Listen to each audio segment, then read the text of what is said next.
গতকালকে আমি টেলিভিশনে দেখছিলাম, নামটা উল্লেখ করলাম না, যারা ডিসেম্বরের নির্বাচনের কথা বলছেন, বলছেন গুন্ডামি করে নাকি এই দাবিটা আদায় করা যাবে না, এই শব্দটা তিনি উচ্চারণ করেছেন।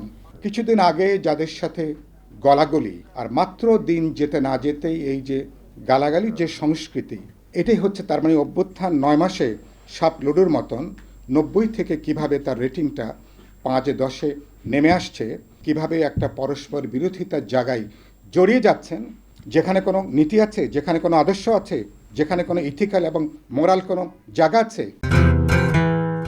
গতকালকে আমি টেলিভিশনে দেখছিলাম, নামটা উল্লেখ করলাম না, যারা ডিসেম্বরের নির্বাচনের কথা বলছেন, বলছেন গুন্ডামি করে নাকি এই দাবিটা আদায় করা যাবে না, এই শব্দটা তিনি উচ্চারণ করেছেন। নামটা আমি বললাম না। আমার খুব প্রিয়ভাজন, খুব স্নেহ করি, মাঝে মধ্যে ফোন করে।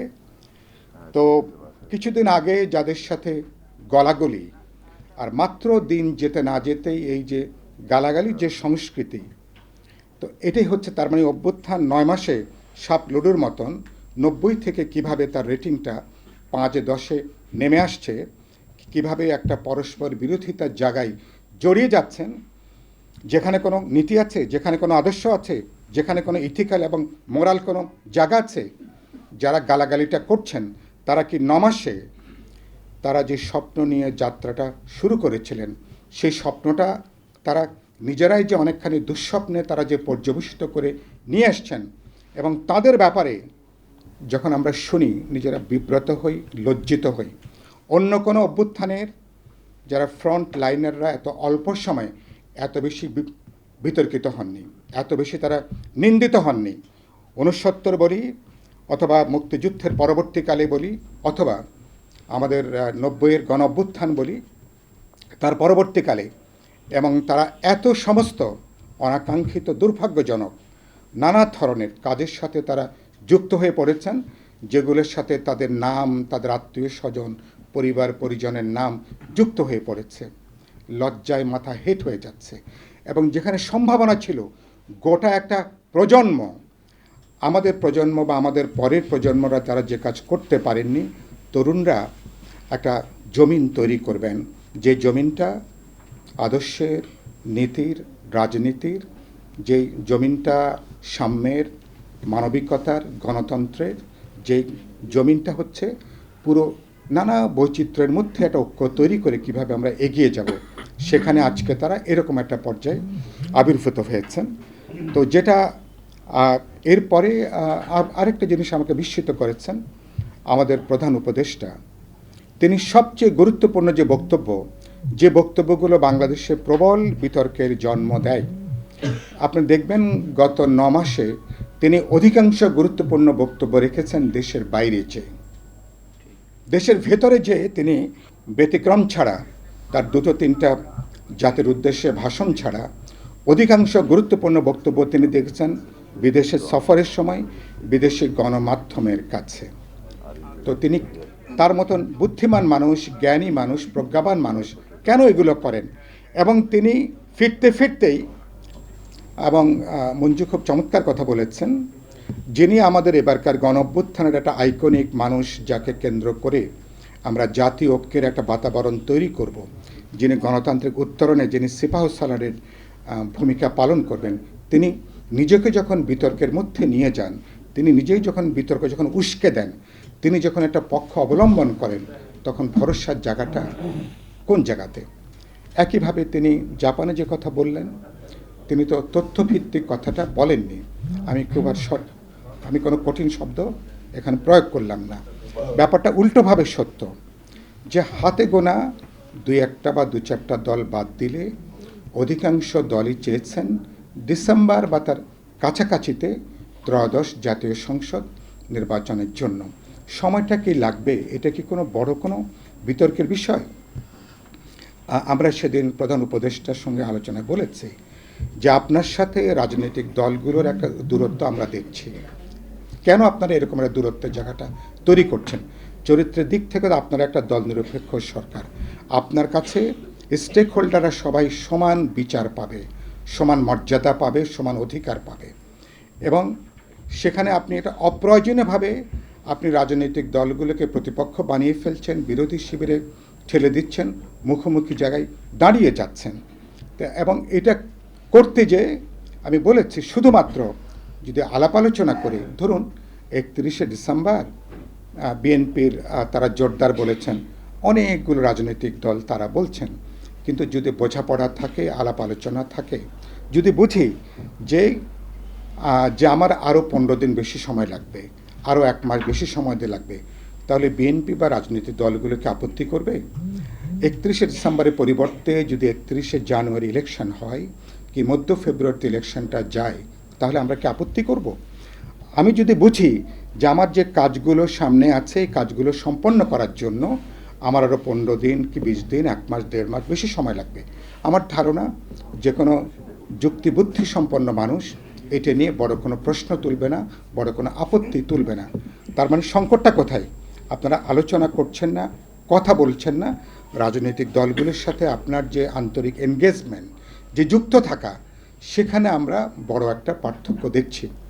আগামীকাল প্রধান উপদেষ্টা রাজনৈতিক দলগুলোকে তিনি আমন্ত্রণ জানিয়েছেন। এটা আমার ধারণা কিছুটা আনুষ্ঠানিকতা হবে আগামীকাল খুব বড় কিছু প্রত্যাশা হবে এরকম আমি আজকে দুপুর পর্যন্ত চিন্তা করতে পারছি না। কালকে জাতীয় ঐক্যমত্য কমিশনের 2য় পর্যায়ের তারা আলোচনাটা যে শুরু করবেন, তারা একটা উদ্বোধনী সভা করবেন বিকেল 4টায়, ফরেন একাডেমি যেটা আছে সেখানে কাল শুরু হবে। দলগুলো থেকে নেতৃবৃন্দরা নিশ্চয়ই যাবেন, হয়তো তিনি একটা বক্তব্য রাখবেন। এটা আশা করতে অসুবিধা কি? উপদেষ্টা জাপান যাবার আগে আমি বলেছিলাম, আমরা ওখানে বলেছিলাম আপনার উচিত হবে জাপান সফরের আগে আপনি যে আলাপ আলোচনা করছেন রাজনৈতিক দলগুলোর সঙ্গে, আপনার যে দূরত্ব, সশস্ত্র বাহিনীর সাথে আপনারা অনাকাঙ্ক্ষিতভাবে যে দূরত্বের জায়গাটা তৈরি হচ্ছে এবং মানুষ যে উদ্বেগ উৎকণ্ঠা, এটাকে অবসানের জন্য জাপান যাবার আগেই আপনার উচিত হবে জাতির উদ্দেশ্যে বক্তব্য রাখা, যাতে একটা আশ্বস্ত হতে পারি, যাতে আমরা আস্থা রাখতে পারি।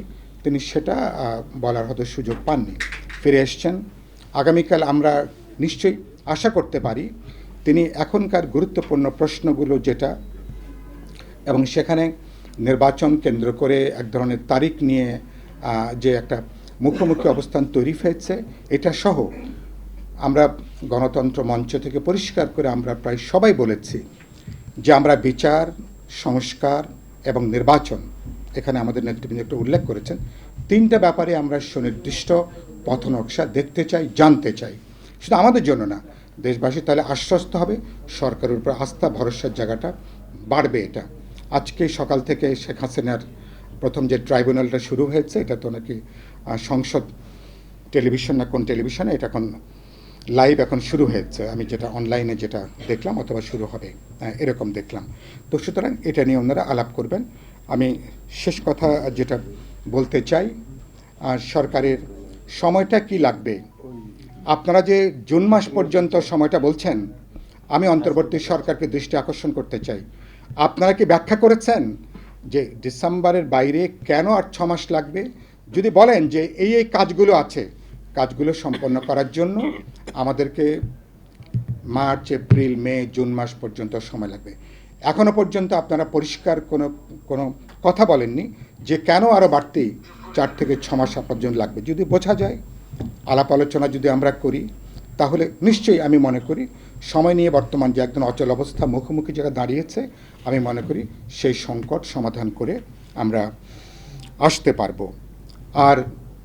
আর সরকারকে যেটা বলতে চাই, খুবই জরুরিভাবে যে সমস্ত কারণে অন্তর্বর্তী সরকার বিতর্কিত হয়েছেন, যেসব উপদেষ্টাদের কারণে সরকারের উচিত হবে তার নিরপেক্ষ চরিত্র বৈশিষ্ট্যকে নিশ্চিত করবার জন্য তাদেরকে প্রয়োজনবোধে বাদ দিয়ে পুরো উপদেষ্টা মণ্ডলী তারা পুনর্গঠন করবেন। কারণ এই উপদেষ্টা মণ্ডলী নিয়ে আগামী নির্বাচন যাওয়া যাবে কিনা, এটা নিয়ে অনেকের মধ্যে গুরুতর প্রশ্ন আছে, সংশয় আছে, কারো কারো ঘোরতর আপত্তি আছে। 2 নম্বর হচ্ছে সরকারের এখতিয়ারের বাইরে যে সরকার অনেকগুলো পদক্ষেপ নিয়েছেন, যার সাথে সার্বভৌমত্ব, জাতীয় নিরাপত্তার প্রশ্নযুক্ত। আমরা সরকারকে বলে ভবিষ্যৎ তৈরি হবে, সেটা নিয়ে নিশ্চয়ই আমরা পরবর্তীকালে আমরা আলোচনা করব। সংসদ কিভাবে হবে সেটা নিয়ে নিশ্চয়ই ওটা একটা বড় আলোচনা আছে।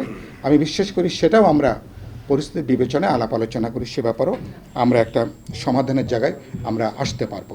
আর প্রফেসর ইউনূসকে বলছে, আপনি কমান্ডার হিসাবে ভূমিকাটা পালন করছেন, দয়া করে মাঝখানে এসে আপনি এই ব্যাটনটা আপনি হাতছাড়া করেন না, এবং কারো দ্বারা কারো উস্কানিতে, কারো বাড়াবাড়িতে, অতিকথনে, এবং যদি আপনি সেখানে কোনো ভুল হয়, এই ভুলের খেসারত আপনি একা দেবেন না, 18 কোটি মানুষ, সমস্ত রাজনৈতিক দলকে এই ভুলের খেসারত প্রত্যেককেই জোগাতে হবে।